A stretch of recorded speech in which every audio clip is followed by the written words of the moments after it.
Hello student, good morning. Today we are going to start our lecture with section D, sum number 10. I am reading a question, you have to listen it carefully. 9 number का सम कल हमने कर दिया है, आज हम 10 number का सम करने वाले हैं. So I am reading a question, you have to listen it carefully. Sum number 10. The information of number of goals in 16 matches of a hockey tournament is given. Find the mean deviation of number of goals for it. क्या find करना है? Mean deviation find करना है. Number of goals, number of matches are given 1 2 3 4 5 1 4 6 4 1. So this is our information. What we have to find? We have to find mean deviation. तो उससे पहले हम लोगों को इसको ड्रॉ करके एक टेबल ड्रॉ करना होगा. Then after we have to use mean deviation formula, right. So let us start our sum. Dear student, सबसे पहले हम मीन फाइंड करेंगे. तो मीन फाइंड करने के लिए हमें एफ फाइंड करना पड़ेगा. Number of goals according to the question, number of machines according to the question. Now what we have to find? F find करना पड़ेगा. So F it means 1 1 1, 2 4 8, 3 6 18, 4 4 16, 5 1 5. तो मैं मल्टीप्लीकेशन कर दिया है, अब हम इसका टोटल कर देंगे. तो सिग्मा एफ एक्स टोटलिंग होगा इसका 48. अंडरस्टैंड? तो 48 हमारा क्या हो गया? Sigma F x. अब हमें मीन डेविएशन फाइंड करना है. तो सबसे पहले हम एक्स बार फाइंड करेंगे. तो एक्स बार कैसे फाइंड करेंगे? तो एक्स बार का फॉर्मूला है X bar is equal to sigma F X divide by N. Sigma F X हमें मिला हुआ है 48 डिवाइड बाय 16, यानी एक्स बार हमें मिल जाएगा 3. अंडरस्टैंड? हमने एक्स बार 3 फाइंड कर लिया है. अब हमें क्या फाइंड करना है फॉर मीन डेविएशन? हम नेक्स्ट टेबल बनाएंगे. नेक्स्ट टेबल होगा मॉड्यूलस में एक्स माइनस एक्स बार. अंडरस्टैंड? और एक्स बार हमने फाइंड किया हुआ है 3. अंडरस्टैंड? और नेक्स्ट कॉलम होगा एफ इंटू मॉड्यूलस में एक्स माइनस एक्स बार. अंडरस्टैंड? अब हमें एक्स में से एक्स बार को माइनस करना है. सो एक्स में से एक्स बार को माइनस किया जाएगा. तो ये हमारा एक्स है, ये हमारी फ्रीक्वेंसी है. सो एक्स में से एक्स बार माइनस करना है. सो 1 में से 3 माइनस होगा तो -2 आएगा मॉड्यूलस में. मॉड्यूलस से बाहर डिजिट आएगी तो +2 हो जाएगा, राइट. देन 2 में से 3 माइनस करना है. सो 2 में से 3 जाएगा तो -1 आएगा. मॉड्यूलस से बाहर डिजिट आएगी तो +1 हो जाएगा. देन 3 में से 3 माइनस करेंगे तो आंसर आएगा मॉड्यूलस में 0. सो आंसर हमारा 0 आएगा. 4 में से 3 माइनस करना है तो आंसर आएगा मॉड्यूलस में 1. यहाँ पे भी आंसर आएगा 1. देन 5 में से 3 के में माइनस करेंगे तो आंसर आएगा 2 मॉड्यूलस में. मॉड्यूलस से बाहर डिजिट आएगी तो आंसर हो जाएगा 2. अंडरस्टैंड? अब नेक्स्ट क्या है? एफ इंटू मॉड्यूलस में एक्स माइनस एक्स बार, यानी जो फ्रीक्वेंसी है उसको मल्टीप्लीकेशन करना है मॉड्यूलस में एक्स माइनस एक्स बार से. सो 2 1 2, 4 1 4, 6 0 0, 4 1 4, 2 1 2. अंडरस्टैंड? अब हम इसका टोटल कर देंगे. तो हमारा टोटल होगा 4 + 2 6, 6 + 4 10, 10 + 2 12. सो हमारा आंसर आएगा एफ मॉड्यूलस में X minus X bar is equal to 12. अब हमें क्या फाइंड करना है? Mean deviation of number of goals पर मैच, राइट. अब मीन डेविएशन का फॉर्मूला रख देंगे हम. So write down here mean deviation. Mean deviation of number of goals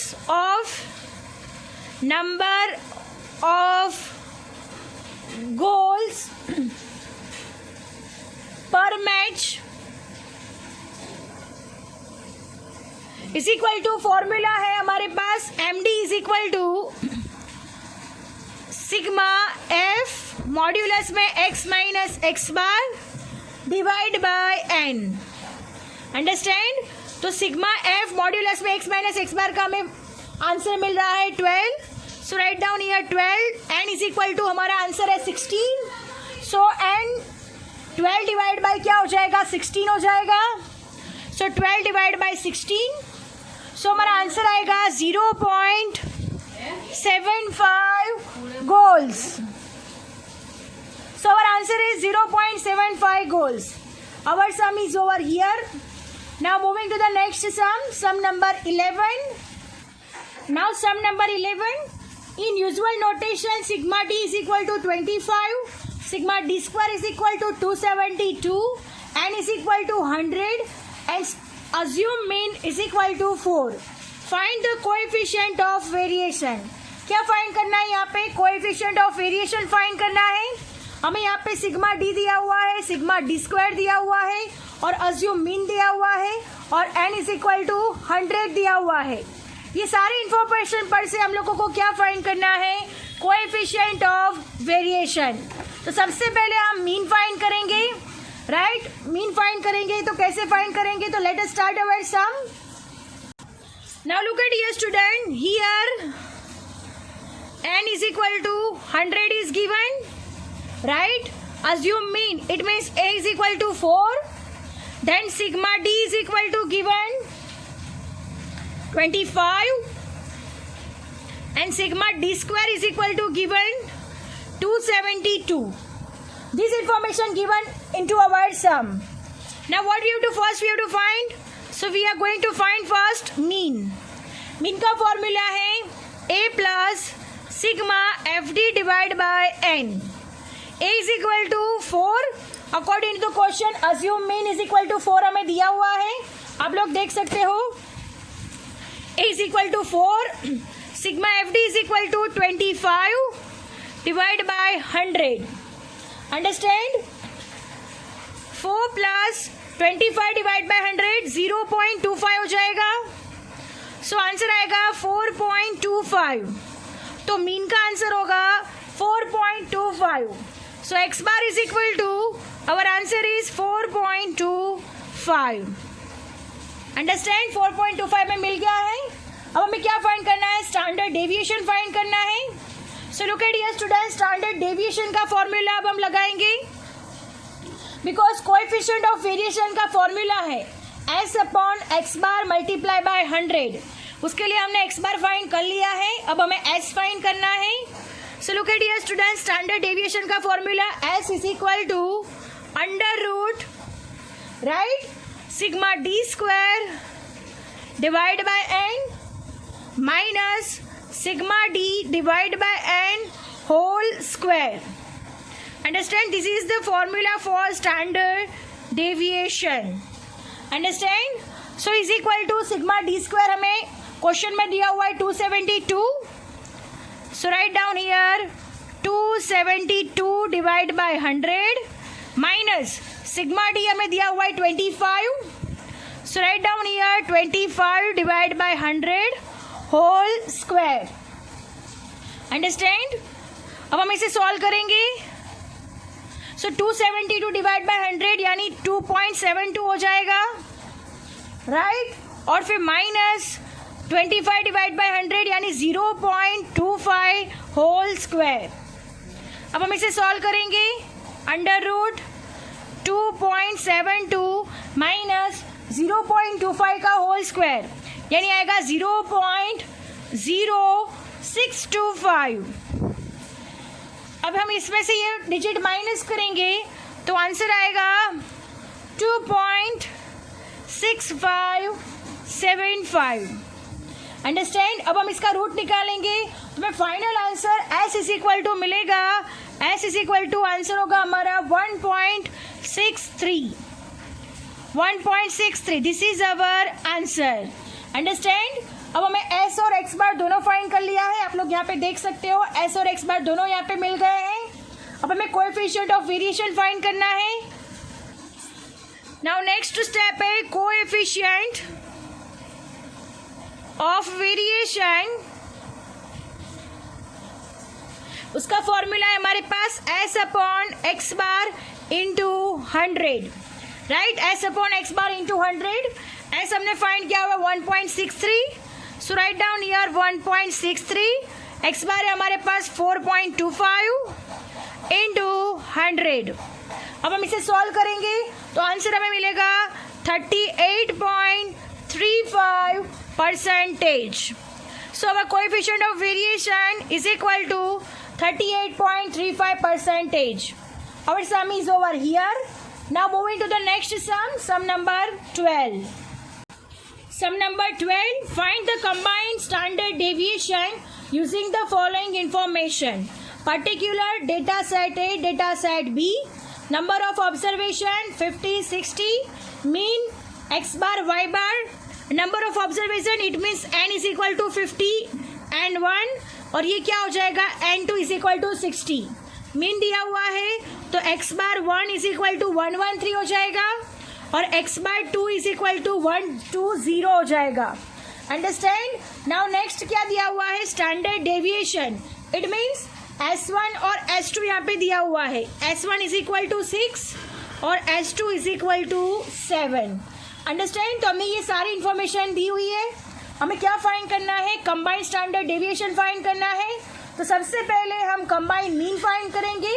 then after हम लोग क्या फाइंड करेंगे combined standard deviation. So let us start our sum. Now look at here student. Here question में जैसे दिया गया है वैसे लिखेंगे. Here n1 is equal to 50, x bar 1 is equal to 113, s1 is equal to 6, n2 is equal to 60, x bar 2 is equal to 120, s2 is equal to 7. ये सब हमें क्वेश्चन में दिया हुआ है. अब हमें क्या फाइंड करना है कंबाइंड मीन फाइंड करना है. तो सबसे पहले हम कंबाइंड मीन का फॉर्मूला लिखेंगे. तो कंबाइंड मीन का फॉर्मूला हमें मालूम है. कंबाइंड मीन फाइंड करेंगे. सो एक्स बार सी फाइंड होगा. कंबाइंड मीन का फॉर्मूला है n1 x bar 1 plus n2 x bar 2 divide by n1 plus n2. Understand. This is the formula for combined mean. अब हम ये जो सारे डिजिट्स है वो डिजिट्स यहाँ पे रख देंगे. n1 is equal to 50, x bar 1 is equal to 113, n2 is equal to 60, x bar 2 is equal to 120 divide by 50 plus 60. Understand. अब हम इसे सॉल्व करेंगे. 113 इंटू 50 आएगा आंसर 5650 प्लस 120 इंटू 60 आंसर आएगा 7200. 50 प्लस 60 आंसर आएगा 110. अब इन दोनों का प्लस करेंगे तो आंसर आएगा 12850 डिवाइड बाय 110. तो हमें 12850 को 110 से डिवाइड करेंगे तो हमें कंबाइंड मीन मिलेगा 116.82. Understand. This is our combined mean. अब कंबाइंड स्टैंडर्ड डेविएशन के लिए हमें d1 स्क्वायर और d2 स्क्वायर फाइंड करना पड़ेगा. Right. According to question we have to find d1 square और d2 स्क्वायर. उससे पहले हमें d1 और d2 फाइंड करना पड़ेगा. तो वो कैसे फाइंड करेंगे तो हमें उसका फॉर्मूला मालूम है. So look at here student. d1 कैसे फाइंड किया जाएगा. d1 is equal to x bar 1 minus x bar c. x bar 1 में से x बार c माइनस करेंगे तो हमें d1 मिल जाएगा. सो x बार 1 कितना है हमारे पास 113 है माइनस 116.82.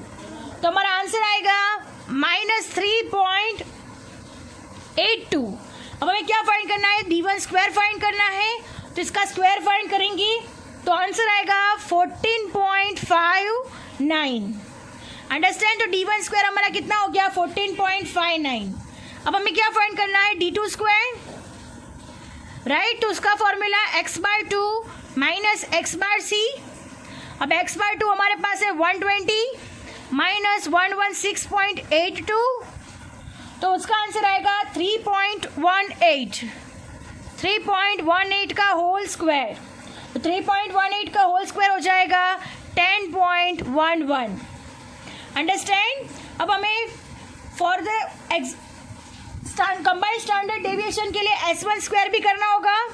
सो S1 स्क्वायर, S1 हमें दिया हुआ है अकॉर्डिंग टू क्वेश्चन 6. तो 6 का स्क्वायर हो जाएगा 36. और S2 स्क्वायर कैसे फाइंड करोगे तो S2 हमें दिया हुआ है 7. 7 का स्क्वायर हो जाएगा 49। तो हमने सारे डिजिट्स फाइंड कर ली है। D1 स्क्वायर है हमारे पास 14.59, D2 स्क्वायर है हमारे पास 10.11, S1 स्क्वायर है हमारे पास 36 और S2 स्क्वायर है हमारे पास 49। अब ये सारे डिजिट्स हम कंबाइंड स्टैंडर्ड डेविएशन के फॉर्मूला में रख देंगे। सो नेक्स्ट स्टेप हमारा होगा कंबाइंड स्टैंडर्ड डेविएशन।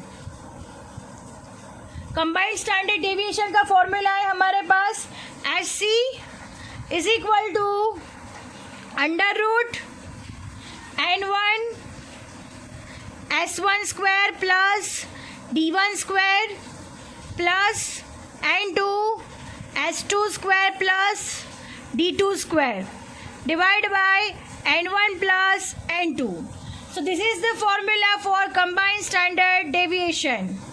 अंडरस्टैंड। अब हम क्या करेंगे, सारी जो डिजिट्स हमने फाइंड की है वो सारी डिजिट्स यहाँ पे रखेंगे। N1 है हमारे पास 50, S1 स्क्वायर हमने फाइंड किया था 36, D1 स्क्वायर हमने फाइंड किया था 14.59 प्लस N2 60 है, S2 स्क्वायर हमने फाइंड किया 49, D2 स्क्वायर हमने फाइंड किया है 10.11, डाउन साइड आएगा 50 प्लस 60। अब हम इसे सॉल्व करेंगे। 50 इन दोनों का प्लस हो जाएगा तो आंसर आएगा 50.59, 50.59 देन 60, 49 प्लस 10.11 का आंसर होगा 59.11 और 60 प्लस 50 यानी 110। नेक्स्ट स्टेप होगा इन दोनों का मल्टीप्लिकेशन कर देंगे। इन दोनों का मल्टीप्लिकेशन हो जाएगा तो आएगा 2529.5 और इन दोनों का मल्टीप्लिकेशन होगा तो आएगा 3546.6 डिवाइड बाय 110। अब हम इन दोनों का प्लस करेंगे तो आंसर आएगा अंडर रूट 6076.1 डिवाइड बाय 110। अब हम इसे डिवाइड करेंगे तो डिवाइड करने से आंसर आएगा इज इक्वल टू 55.24। अब हम इसका रूट निकालेंगे तो लास्ट आंसर हमारा आएगा 7.43। तो this is our combined standard deviation. Understand? Our sum is over here. Now moving to the last sum of this chapter, sum number 13। Sum number 13, last term. The sum of 10 observation is 80 and the sum of their square is 800. Find the coefficient of variation of the observation. क्या find करना है? Coefficient of variation. It means s upon x bar find करना है। तो सबसे पहले हमें ये जो इन्फॉर्मेशन दी गई है उस पर से हमें मीन फाइंड करना होगा और स्टैंडर्ड डेविएशन फाइंड करना होगा। So let us start our sum. Now look at here student, यहाँ पे अकॉर्डिंग टू द क्वेश्चन हमें जो दिया गया है here n is equal to 10। According to the question sigma x is equal to 80 दिया गया है और sigma x square is equal to 800 दिया गया है। अब हमें सबसे पहले क्या फाइंड करना होगा? x बार। तो x बार का फॉर्मूला है sigma x upon n। Sigma x से हमारे पास 80 डिवाइड बाय 10, 0 0 कट, तो हमारा x बार आएगा हमारे पास 8। So x bar is equal to 8। अब हमें क्या फाइंड करना है? Standard deviation. सो उसका फॉर्मूला रख के हम लोग स्टैंडर्ड डेविएशन फाइंड करेंगे। So look at here student, standard deviation. Standard deviation का फॉर्मूला हमारे पास है s is equal to under root sigma x square divide by n minus sigma x upon n whole square. Right? Sigma x square हमें according to question दिया हुआ है 800 divide by 10 minus 80 divide by 10 whole square. अब हम इसे solve करेंगे तो कैसे सॉल्व होगा? So look at here student, 0 0 cut हो जाएगा तो ऊपर 80 बचेगा। राइट? और 80 0 0 यहाँ पे भी कट हो जाएगा तो 8 का स्क्वायर हो जाएगा। नाउ अंडर रूट 80 माइनस 8 8 जा 64, 80 में से 64 माइनस होगा तो आंसर आएगा 16। अब अंडर रूट 16 का रूट निकालेंगे तो आंसर आएगा 4। So S is equal to हमारा आंसर कितना है यहाँ पे 4, और X bar is equal to हमें आंसर कितना मिला हुआ है 8। ये दोनों ही कोएफिशिएंट ऑफ वेरिएशन फाइंड करने के लिए ज़रूरी है। अब हम कोएफिशिएंट ऑफ वेरिएशन का फॉर्मूला रखेंगे। So look at here student, coefficient of variation, उसका फॉर्मूला है S upon X bar into 100। S is equal to 4, X bar is equal to 8 divide by 100। So ma'am answer मिलेगा 4 2 ज़ा 8, 2 5 ज़ा 10, यानी 50 ज़ा, यानी आंसर होगा कोएफिशिएंट ऑफ वेरिएशन का 50%। Understand? So our sum is over here. I hope you understand it very well, and lecture is also over here, and chapter number 4 is also over here. Thank you students.